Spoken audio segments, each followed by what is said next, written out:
Right,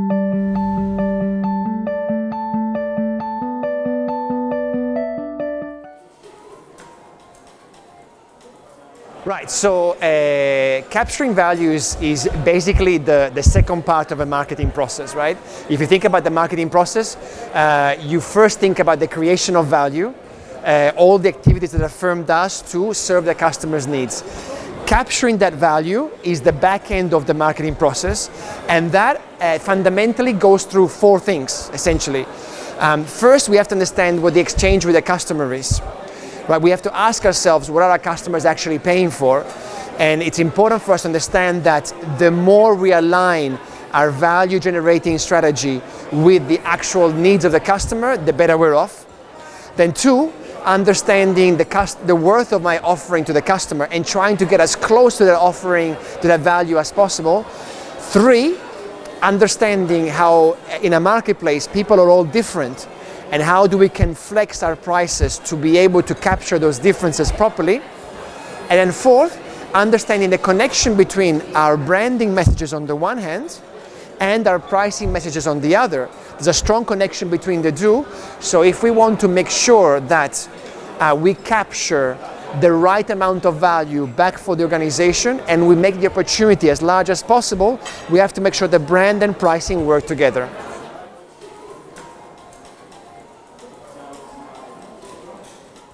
Psychology and even sociology are fundamental to this.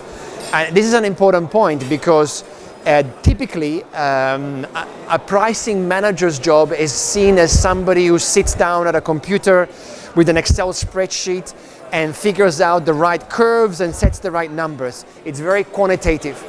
However, psychologically it's very important because customers react to prices.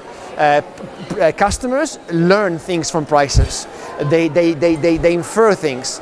They change their beliefs. And customers also react to prices in an emotional way and establish stronger connection with their firms. So I would say that in some cases, in some industries, the psychological aspect of what we say with our prices is just as important as the economic aspect of what we do with our prices. And the reason for that is that if we don't say the right thing with our prices, we can actually destroy some of that value we worked so hard to create with the marketing campaigns.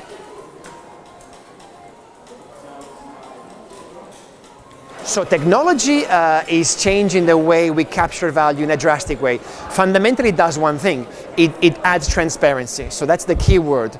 Technology makes transparent the exchange between the seller, the firm, and the customer. With this transparency, what do? Few things. Accountability. A firm can no longer say to a customer, I promise to give you this benefit, and then don't do it. So accountability is paramount because a government or a customer institution or anybody can say, hold on a second, with technology I can see that your promise, you're not keeping it. What else is doing? Technology is giving me insight into what my competitors are doing much better than before. So I can instantly know what competition is doing and I can act accordingly. And third, I think technology, what it's doing is making our decisions much more rational than it was before. So we have lots of biases and heuristics. What technology is doing now is allowing us to use algorithms to put structure behind our decisions and be much more methodological about the actions that we take in the marketplace.